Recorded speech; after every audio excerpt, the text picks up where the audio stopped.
Long term, I think SoFi stock is going to beat the market, and the reasons are really simple. This is a digital first company competing against companies that have a legacy infrastructure cost that I just don't think they're going to be able to overcome. If you think about SoFi's business, this is not a company that has branches all over the country. It's a digital company. It's an app company. Now, it's very difficult to get a company like that started. They started with mailers. They started with doing advertising online, trying to get people to move to the SoFi app. But once you get started, once that flywheel keeps going, how in the world are competitors going to compete with their cost structure? I always see this. If you just go drive around and look at the bank branches that are not only existing, who have workers working in them, who are taking cash, doing all the things that bank branches do, but the ones that are being built. I'm seeing new bank branches being built today. That's millions of dollars to not only build the physical infrastructure, but also to staff those operations. Meanwhile, SoFi is a digital company that can leverage its technology investment to grow and grow profitably in multiple different segments. That's what really differentiates this company. And as it grows, it's going to get more and more profitable. I'm going to break this down into the three segments that SoFi reports and try to explain exactly how they're going to grow in each one of these. My name is Travis Hoium. Thanks for watching Asymmetric Investing. Please subscribe here on YouTube for all my content. And thanks to this video sponsor, The Motley Fool. If you go to fool.com/ASYM, they'll give you their top 10 stocks to buy right now. So let's start with the lending segment. And the first thing to know about the lending segment is this is a business that looks much more traditionally like a bank. There are deposits. Those deposits are then lent out to customers, in particular, personal loans, student loans, and home loans. That's what SoFi breaks out.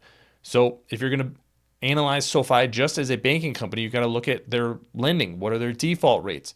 What are the interest rates they're able to charge? All of that kind of stuff. But what's changing with SoFi recently is they're offloading a lot of that risk to other investors. They announced a $2 billion deal where basically they're going to be facilitating personal loans, and then an investor is going to be taking on the financial risk of those personal loans. That makes it a fee-based business, not an interest rate spread-based business. That's the way traditional banks make money. So from a scaling perspective, if you're just charging fees on originating loans, that's a much more scalable business than it is when you're trying to leverage your balance sheet to give out loans. So let's put some numbers behind this. SoFi's lending business has grown at a 33% compound annual growth rate since 2018, and it has generated a contribution profit of $871 million just over the past year. This is an area where management has actually been more conservative in their lending recently, saying, hey, we've got a lot of questions about what the economy is going to look like. What is unemployment going to look like? When you're giving out personal loans and those aren't backed by assets, you have to really think about what your lending risk is going to be. That's where SoFi has actually pulled back. You see that growth rate actually slowed over the past couple of quarters, but that's starting to pick up now because they're much more confident in the future and they're not taking all that risk on the balance sheet. I would expect to see more deals like the $2 billion deal we saw recently, which is going to allow SoFi to leverage the assets that are on its balance sheet and grow this lending business for the foreseeable future. If they can get tens of billions of dollars in assets where other people are taking on that risk and they're just a loan originator, that's going to be a phenomenal position for them to be, because it's going to be much more predictably profitable, much more predictable margins for SoFi. So I think this is one of the businesses that is really misunderstood by a lot of investors who are still thinking about this as a bank company. But the other business to look at is the technology business. Most of the technology business was acquired when they bought Galileo. This is basically an infrastructure company that's providing services to other fintech companies. So I did a video on this recently. There are products where you can deposit money into an app and get a really nice interest rates, but that's not necessarily a bank that you're depositing that into. Well, SoFi with its technology business is a bank. They are able to take deposits. They're able to offer credit cards, debit cards. These are the kind of services that all these companies are doing. So it's basically a back-end solution, and they're white labeling it when they're providing it to other companies. Even SoFi itself is starting to use some of Galileo's technology with their commercial offerings. They announced that recently. So if you're a commercial business, that SoFi is not necessarily a big business in the commercial banking industry, but they want to grow into that industry. So how do you do that? You offer the same solutions that Galileo is offering to other customers. So now I can start an account with SoFi and I can say this person and this person should get a credit card. I want to be able to put some sort of spending limits on their credit cards. All that back end work is done by SoFi Technology or Galileo. So that's a growth business that I think is going to be much more important over the next few years, as a lot more digital solutions are going to be needed by a lot of banks that don't necessarily have the capability to build all those things themselves. So they're going to be able to go to Galileo and say, here's the capabilities that we want to offer. Yes, we're a competing bank, but we're able to pay you a fee for every time you originate a credit card or every time there's a transfer. Whatever that structure looks like, that's how you keep getting this business growing. And again, once you reach scale, you reach profitability, now you're just getting operating leverage on the business. So I think this is a business that's really underestimated by investors, could have a lot of growth ahead as they sign more and more deals. But again, that's a little bit opaque with exactly how their revenue is generated because they don't announce each one of these deals, even if they're with major banking partners. Thanks to our friends at The Motley Fool for sponsoring this video. Visit fool.com/ASYM for the top 10 stocks to buy right now. In the final growth segment, again, looking at this as a technology company, is the financial services business. So unlike a lot of even stock trading companies, there's no bank branch or stock branch where you can go in and start an account. You just do everything online. That's a much lower cost structure for SoFi.